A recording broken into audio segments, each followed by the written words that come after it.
বিয়ারটা আপনার? চলো ছাদে যাই। তুমি জানো আসলে না পালায় যায় নাই। তাহলে মানে আমি ওকে ইচ্ছা করে ছেড়ে দিছিলাম। ও বলছিল ও আমার ভালোবাসার মানুষ নিয়ে আসবে, দেখো তোমাকে নিয়ে আসছে।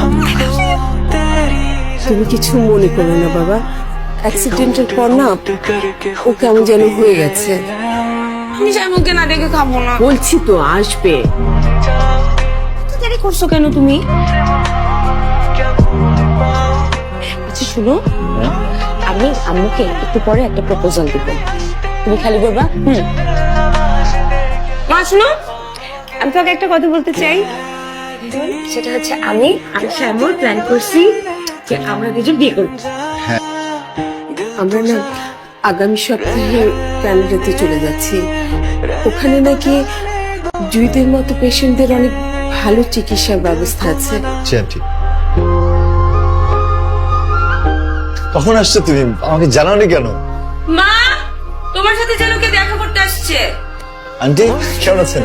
ওর আগের কিছুই মনে নেই বাবা, তুমি আবার ওকে মনে করিয়ে দিতে যেও না। সবচেয়ে ভালো হয় তুমি যদি ওর সাথে দেখাই না করো।